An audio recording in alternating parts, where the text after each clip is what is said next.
My name is Mariah Bennett. I'm 29 years old, an elementary school teacher in Denver. 6 weeks ago, I walked down the aisle in a gorgeous white dress, believing I had found lifelong happiness. But on our wedding night, when I gently reached for my husband, he turned his back coldly and said the words that made my heart explode. "Don't touch me and don't expect anything from me." 6 weeks of marriage, he never once held my hand, never kissed me, never got close. The man who once proposed to me in front of hundreds of people had now become a stranger right inside our bridal suite. Can you believe a so-called dream marriage could begin with such cruel rejection? If it were you, would you keep enduring it, or start uncovering the truth? Leave a comment, hit like, and subscribe so I can share the rest of this journey with you. Our wedding took place in Colorado Springs, in a setting any girl would dream of. Crystal chandeliers sparkled. Violins played through the elegant hall of the Highlands Country Club. I remember every detail of my father walking me down the red carpet, guests rising to applaud, their eyes shimmering with emotion. I truly believe that was the first day of a lifetime of happiness. Ethan smiled softly, his green eyes full of sincerity. He made his vows in front of hundreds of guests. "I will love you for life, Mariah. You're my everything." I believed in the image of a romantic, thoughtful man. The same man who once held my hand in Washington Park on a chilly autumn afternoon, handed me a bouquet of red roses, and said that one day we would build a little family behind a white picket fence. Throughout our 8 months of dating, Ethan always knew how to sweep me off my feet. He planned surprise picnics, left handwritten notes in my desk drawer, took me to small, cozy diners instead of fancy restaurants just to show that love didn't need to be showy. My friends used to tease me that I had struck gold. And my parents were pleased because Ethan seemed to check every box of the ideal husband: successful, mature, and caring. But all of it felt like a performance that lasted only until the end of our honeymoon. We went to Aspen, his choice, with the promise that he would give me storybook first days of marriage. I pictured sunny mornings, warm nights by the fireplace, and long, loving embraces. But in reality, Ethan constantly complained about being tired, used work as an excuse, and spent most of his time scrolling on his phone in the hotel room. When I came closer, he frowned like my presence was a burden. I tried to reassure myself. Maybe he was under work pressure, maybe he just needed time to adjust. But a whole week passed. Every night was cold, every morning was full of avoidance. I began to feel an invisible wall between us, thick enough to suffocate. When we returned to Denver, that wall didn't shrink. It widened into an unfixable crack. In the new house we had bought, the one I had imagined would be filled with laughter, all that remained was silence and dim light. Ethan followed a robotic routine that scared me. He woke up exactly at 6 a.m., ate breakfast in 10 minutes, skimmed a few news articles, then left. In the evenings, he sat at his computer for hours, typed a few lines, and then quickly closed it. I had never seen a single real document, nor heard the name of a single client or colleague. One night, I tried to start a conversation. "Ethan, how was work today?" He didn't look up, eyes still glued to the screen. "Just the usual. Difficult clients. Lots to do." I held back a sigh and forced a small smile to keep the mood light. "I still haven't met anyone from your company. When will you introduce me?" This time he turned to me, annoyance flashing in his eyes. "You know my financial work requires confidentiality. Not everyone can be introduced. You should respect that." He used to be eager to share every little thing, from choosing his lunch order to a coworker spilling coffee. Now, confidentiality had become the perfect excuse to cover up every blank space. I started paying closer attention. In his phone contacts, besides a few familiar numbers, there were strange ones labeled vaguely, Client 1, C, or just a string of digits. Whenever a call came in, he stepped out to the balcony or into the garage, always shutting the door tight. When he returned, his face looked blank, as if nothing had happened. One night, I tried to gently sit beside him on the sofa while his phone was next to him. I placed my hand on his shoulder and whispered, "Ethan, I remember when we first dated. You said that holding hands alone was enough to feel happy. Now even that feels like a luxury. Why?" He frowned and brushed my hand away instinctively. "Mariah, I told you already. Don't pressure me." My parents often called and asked, "How are you doing? Is Ethan taking good care of you?" I didn't have the courage to tell them the truth. I mumbled something about him being busy, that we were still adjusting to married life. Friends texted asking when we would throw a small gathering. I lied that we were both exhausted and needed rest. Little by little, lies became the mask I had to wear to save face. But inside I felt like I was being crushed. Once I stepped into his private office. Everything was unnaturally neat, so orderly it was unsettling. Not a single stray paper. No personal photos. No trace of actual work. The drawers held only a few pens, blank paper, and a laptop that was always locked. I felt like I was living with a shadow, not a real person. My unease grew even deeper when I realized he didn't seem to have any friends. No one called to congratulate him after the wedding. No coworkers sent flowers or gifts. Every time I asked, "Aren't you going to invite a close friend over sometime?" he replied flatly, "Friends are a distraction."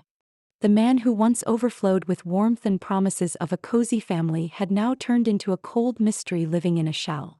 I started to wonder, had I married someone who never really existed?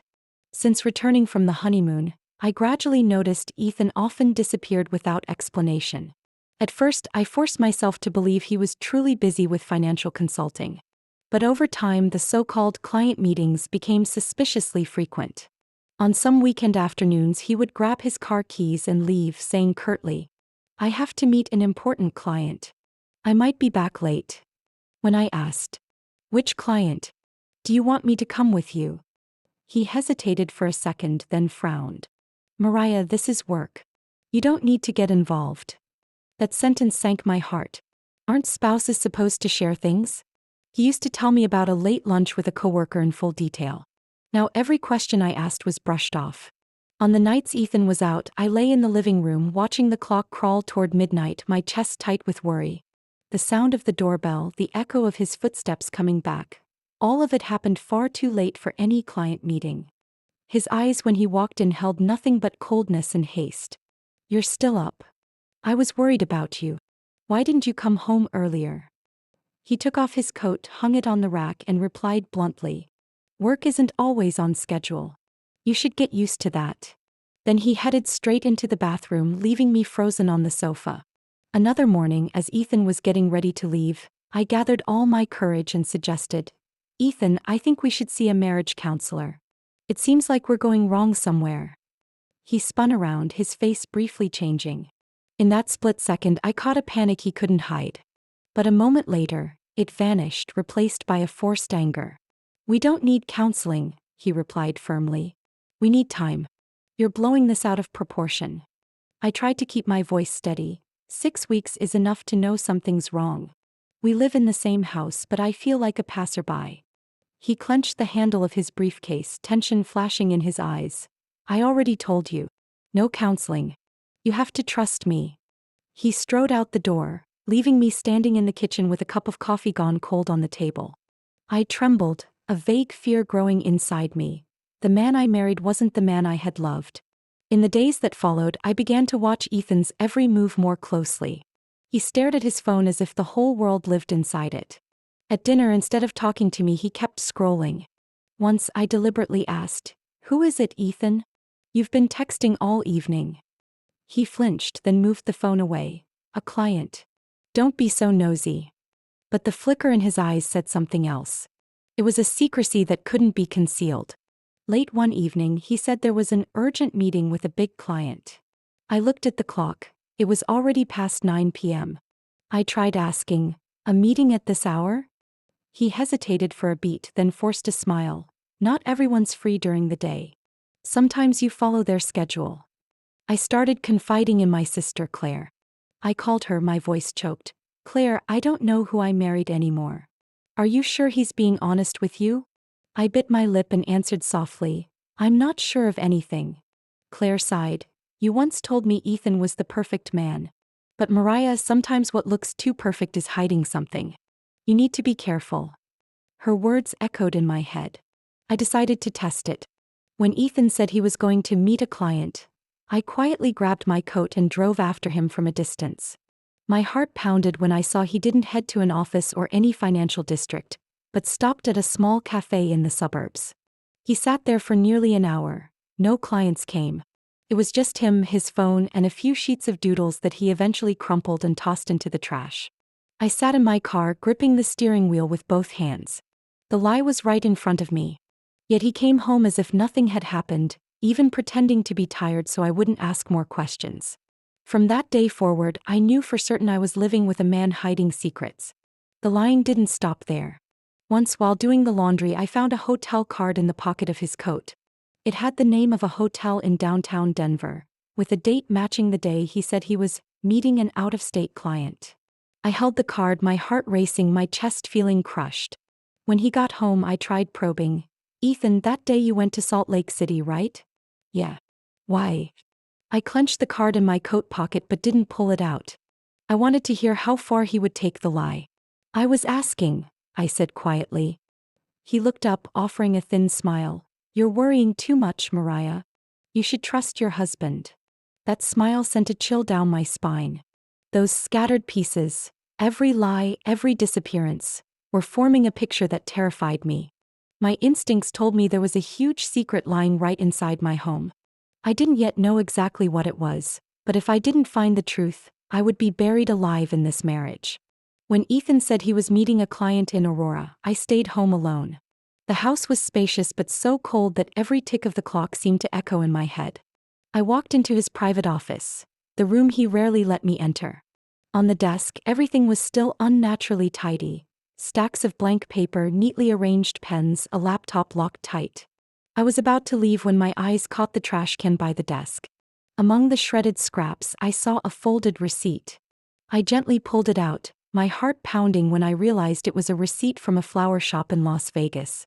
The printed line read, 1 dozen red roses, $85.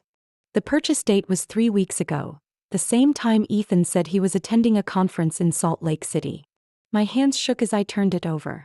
There was a phone number written in Ethan's familiar handwriting. I sank into a chair, feeling like I had touched a piece of undeniable evidence. I couldn't help myself. I took out my phone and dialed the number. The ring sounded a few times before someone picked up. A woman's voice came through, gentle but hurried. "Hello?" I froze, unsure what to say.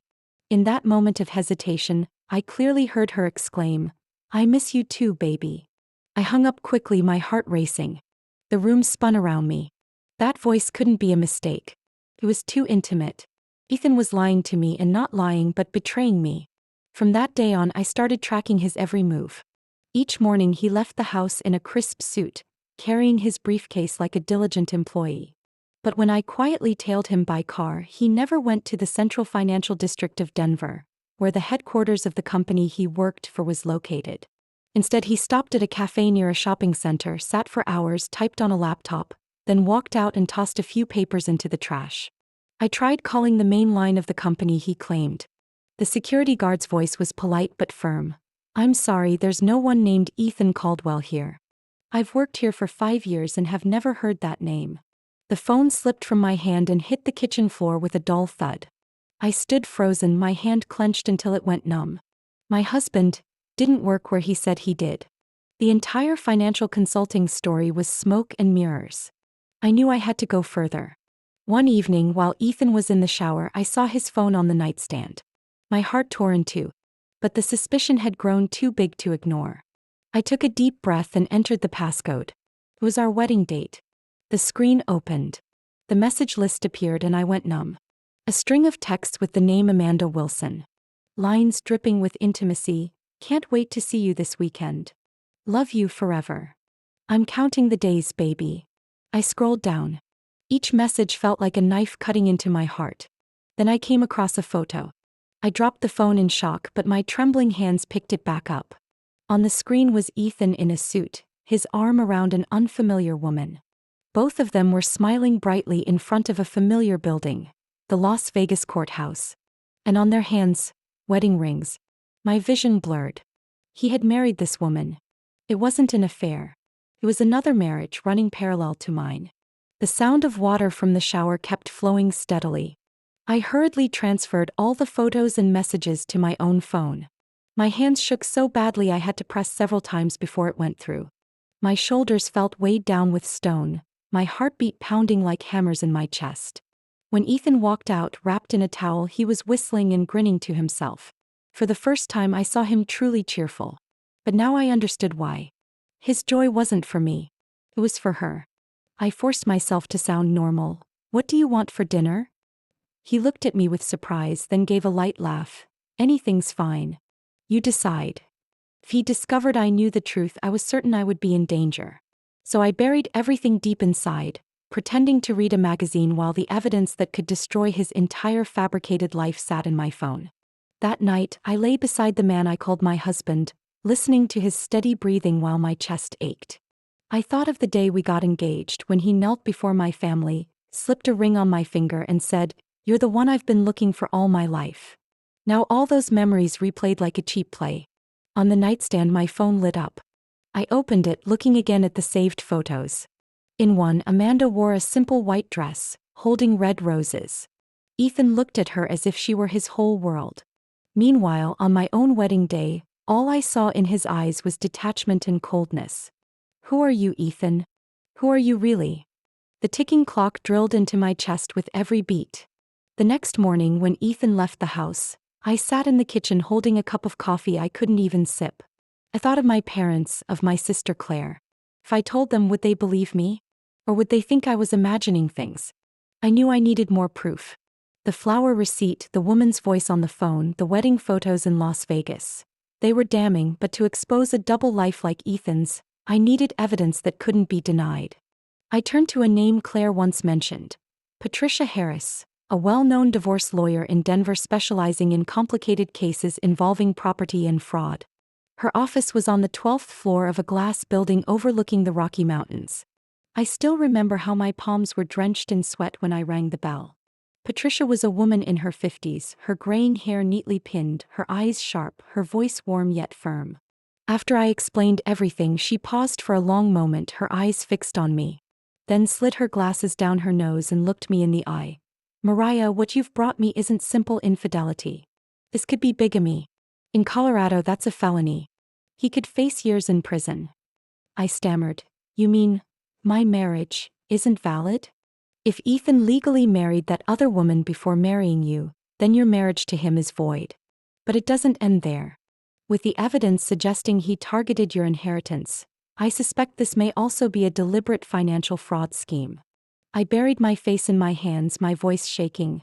"I signed the prenup he wrote. I trusted him. If it was all a scam, I'll lose everything." Patricia placed her hand gently on the desk, speaking slowly. "Not necessarily. If we prove the contract was signed under fraudulent conditions, it can be voided. But to do that, you'll need more than photos and receipts. You need hard evidence gathered by an expert." She handed me a business card. On it was written, "Michael Torres, private investigator." He used to be a homicide detective. Now he specializes in marital fraud cases. If Ethan truly is a marriage predator, Torres will uncover his real face.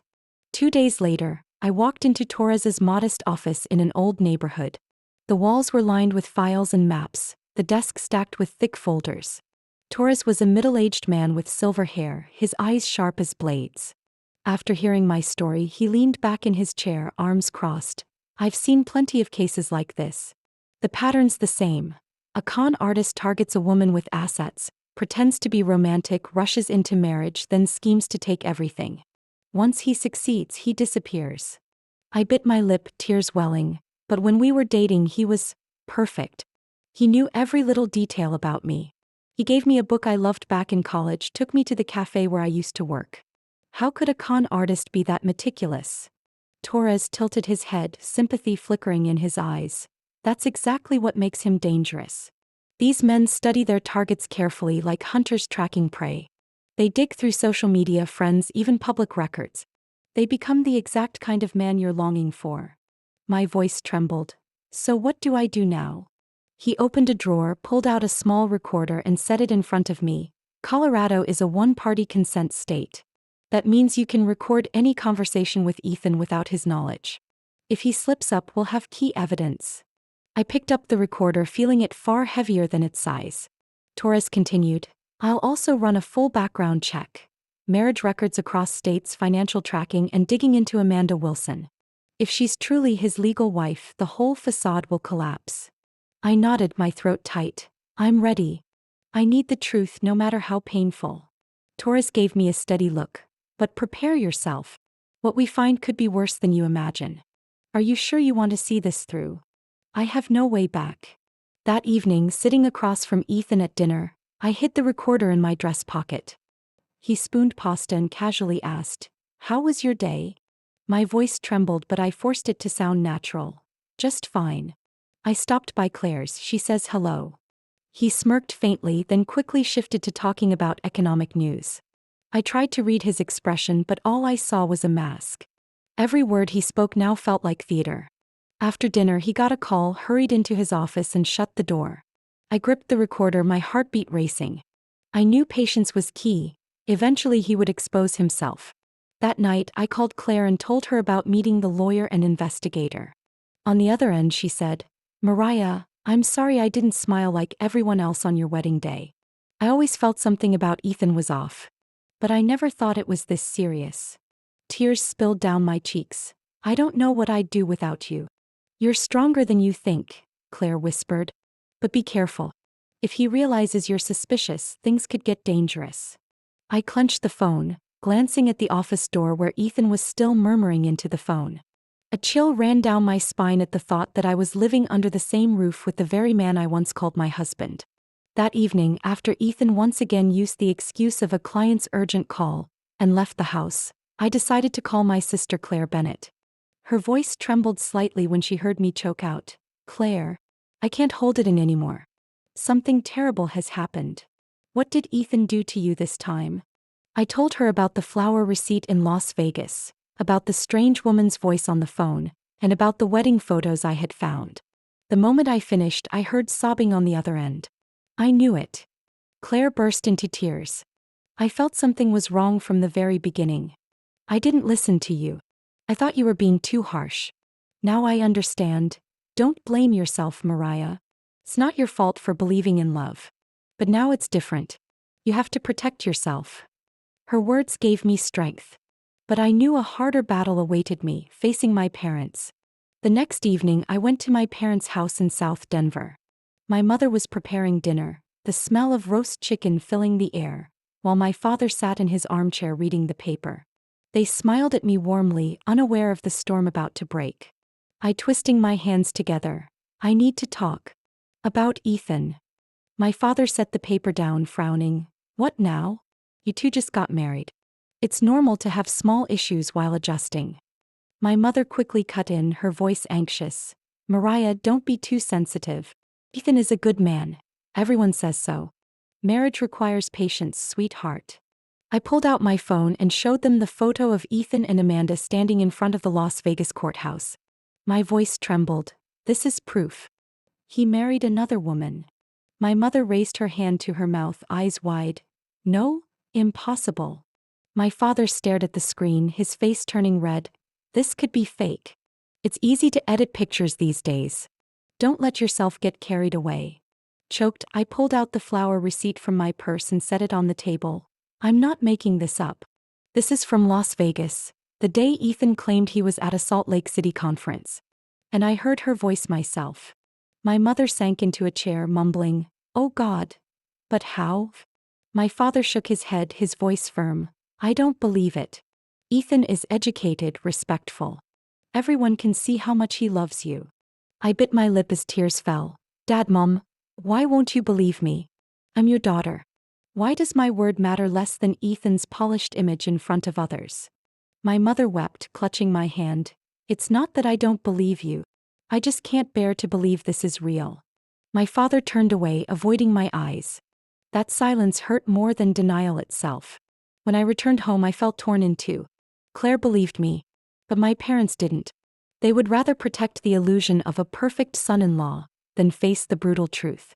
The following days, the pressure grew heavier. My father called, his tone stern. "Mariah, I want you to stop doubting Ethan right now. Marriage requires patience. Making a scene only brings shame to the family. So I should just keep my mouth shut and let a fraud ruin everything I have?" He snapped. "Don't use the word con artist about your husband. I won't accept it." I hung up, realizing that in his eyes, Ethan had become the golden standard, while I, his daughter, was branded the troublemaker. One afternoon, Claire came to my house. She hugged me tightly as if trying to pour all her strength into me. "Don't let Mom and Dad shake you," Claire said firmly. "They fear the truth more than they care about you. But I'm here. You're not alone." I buried my face in her shoulder, sobbing. In her arms, I felt a flicker of safety. Claire looked straight at me, her eyes blazing. "You've already started, Mariah. You saw the lawyer, you hired the investigator. Don't stop just because our parents don't believe you. Do what you know is right." The weight of my family's doubt nearly crushed me. But their disbelief and criticism hardened into fuel. I remembered every moment Ethan avoided me, every lie, every photo of him grinning beside another woman. I knew I couldn't stop at heartbreak. I had to push forward all the way to the truth. The small recorder Detective Torres gave me became inseparable from me. I kept it hidden in my pocket or near the dining table, waiting for Ethan to slip. At first, it captured only vague chatter, flimsy schedules, evasive words. I grew discouraged, even questioning if I was being paranoid. But that night, the truth cut through like a blade. After dinner, Ethan took a call. He stepped into his office and shut the door. I had grown used to this, but this time I slipped the recorder into the pocket of his coat hanging near the door. Close enough to capture, far enough to avoid suspicion. My heart racing, struggling to keep my breathing steady. Ethan's voice came through, clear and brimming with excitement. "She's signing the divorce soon. Once it's official, I get her grandmother's trust fund." I froze. He was talking about me. On the other end was that familiar woman's voice, sweet yet chilling. "I told you this plan would work." Ethan laughed, a laugh I had never heard. "The prenup she signed is the real trick. If we divorce within a year, she gets nothing. But I get rights to half of the assets brought into the marriage. And you know that trust fund is enough for us to disappear again." I dropped onto the sofa, my body trembling under the truth.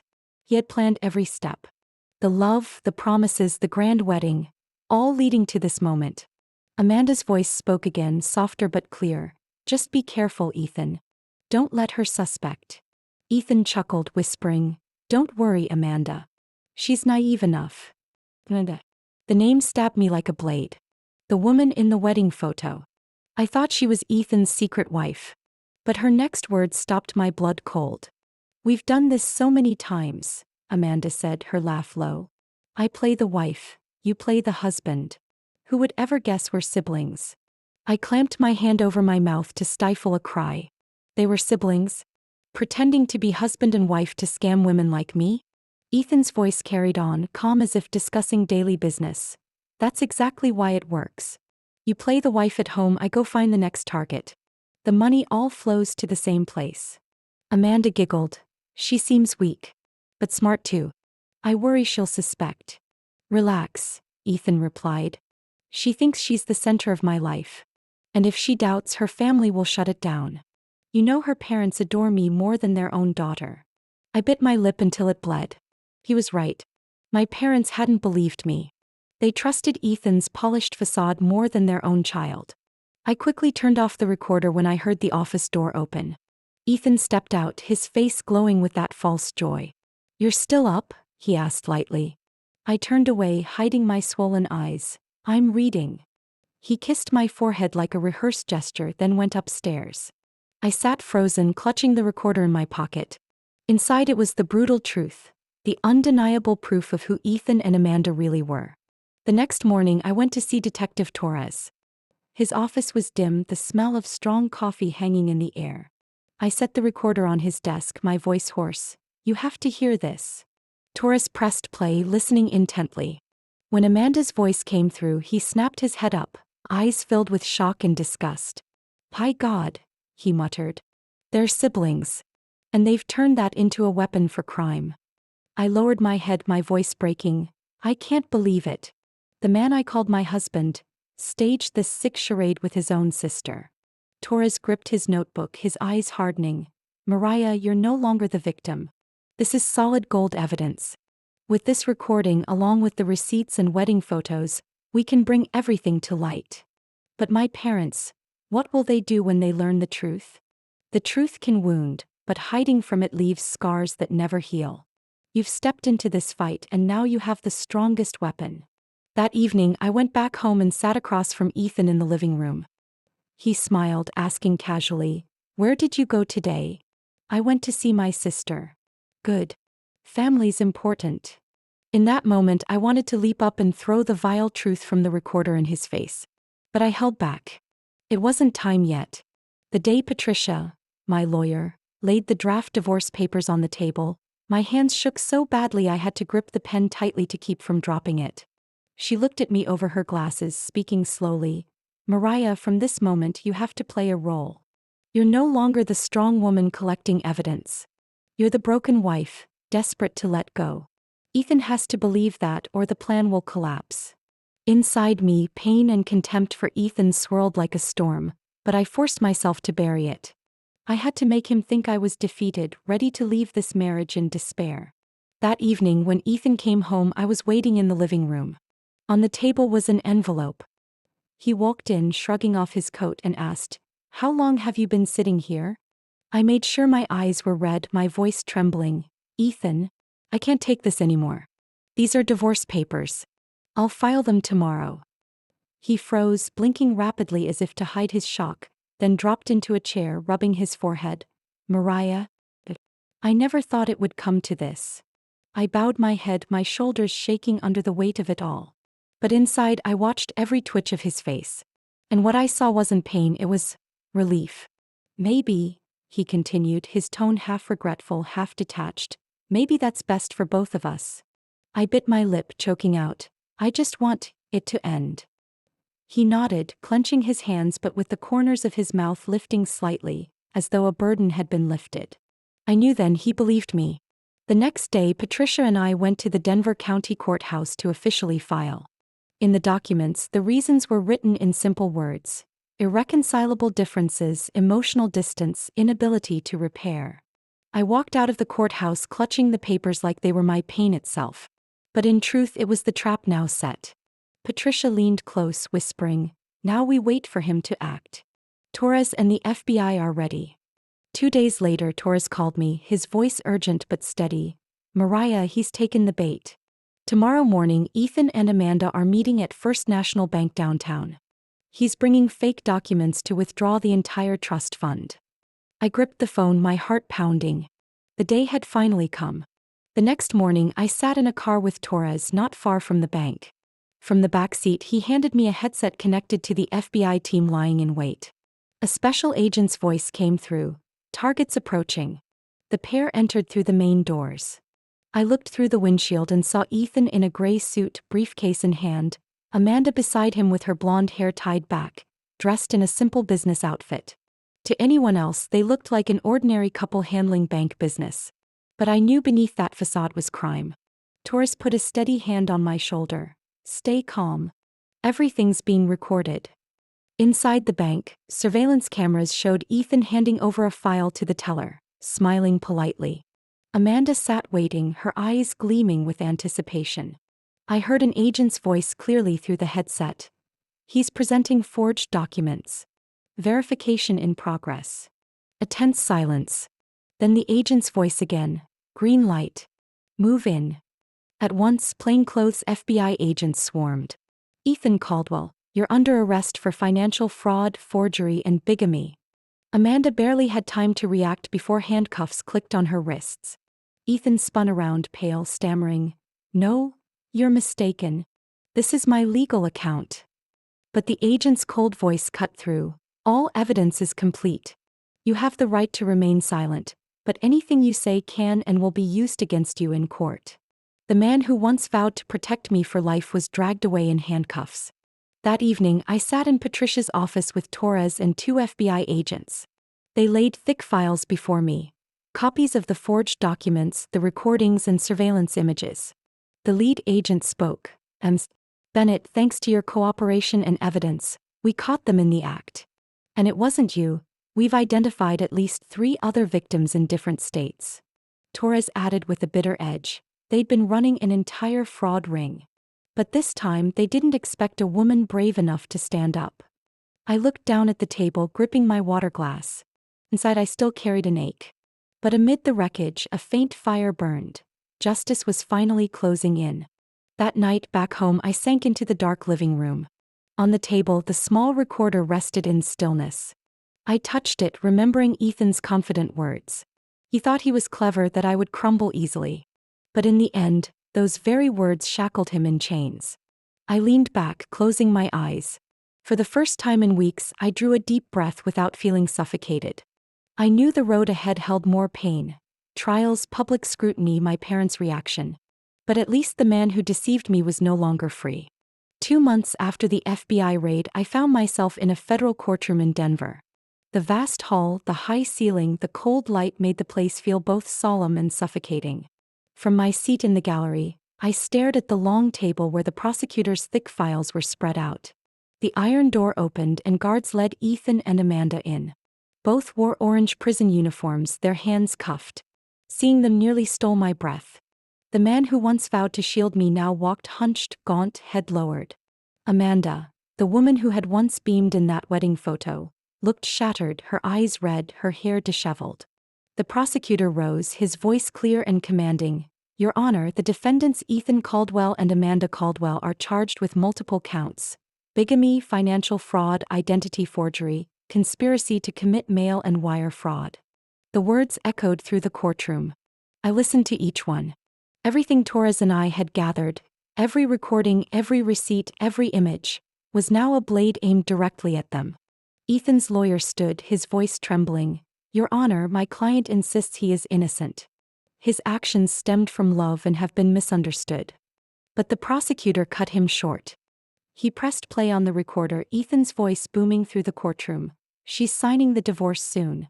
Once it's official, I get her grandmother's trust fund. A wave of murmurs rippled through the gallery. I saw my parents in the back row, my mother clutching my father's hand, their faces pale. Claire stared straight at the bench, her grip tightening around mine.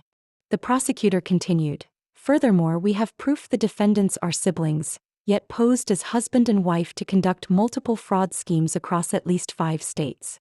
The total stolen amount approaches $3 million. The murmurs rose again, heavy and disgusted. I looked at Ethan. For the first time he lifted his head, his eyes meeting mine. They were no longer arrogant but desperate, as if begging me to save him. I turned away. Amanda burst into tears, her sobs echoing through the room. She tried to say something, but the guard held her down, not letting her stand. The judge, an older man with silver hair, struck his gavel, his voice stern. Order. The trial dragged on for days. Other victims came forward one after another. A middle-aged woman from Texas tearfully testified that she lost nearly $500,000 because she believed Ethan was her husband. A young woman from Arizona choked up as she said Ethan had promised to marry her after divorcing Amanda, only to vanish with all her savings. I listened to every word, feeling both grief and rage. I wasn't the only victim. I was just one link in a carefully crafted chain of deceit. Then it was my turn to testify.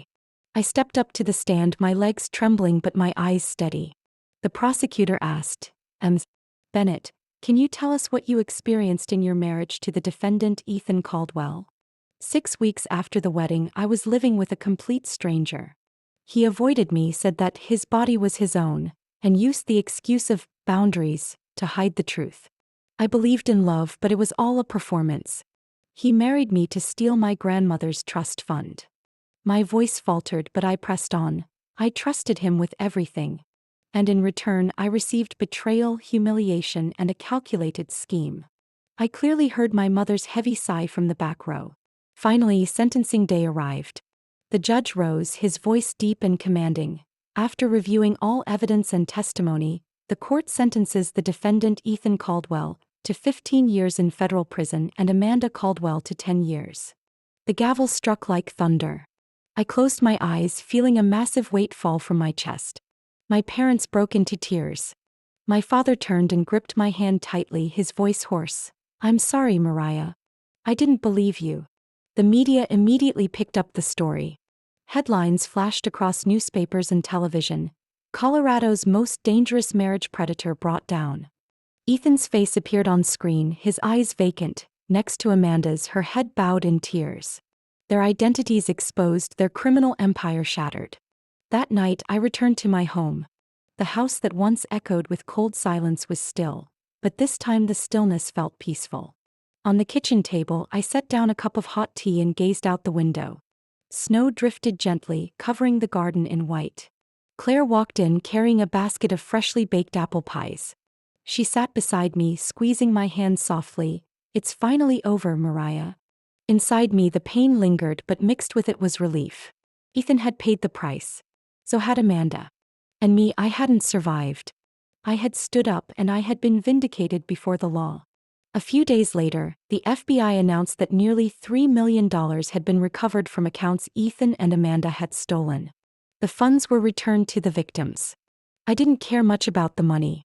What comforted me was that the truth had come to light, and women like me were finally protected by justice. That evening, I sat in Claire's small kitchen. The old oak table was covered with a blue-patterned cloth. On it sat my mother's roast chicken, the warm apple pies, and a bottle of red wine Claire had bought to celebrate the victory. No fireworks, no loud music, but I had never felt such a warm dinner. My closest friends were there too. They had seen me in my white wedding dress, held me as I cried when I confessed my marriage was collapsing, and now they were here again, raising glasses because I had emerged from the darkness. Claire poured me wine, her eyes glistening in the golden light. "You know, Mariah, today I am truly proud of you." I smiled softly, squeezing her hand. "Without you, I would have collapsed long ago." One friend looked at me, her voice emotional. "You proved that revenge isn't just watching him go to prison. You protected other women, women who might have fallen into his trap if you had stayed silent." Yes, the greatest comfort wasn't seeing Ethan and Amanda in handcuffs. It was knowing their scam had ended. No one else would suffer as I had. When night fell and everyone left, I stood on the porch with Claire. The Denver autumn was chilly, the wind rustling through the maple trees. Claire draped a coat over my shoulders, her voice gentle. "You've come a long way. Now let yourself rest, Mariah." You know, at first I thought the only goal was to make him pay.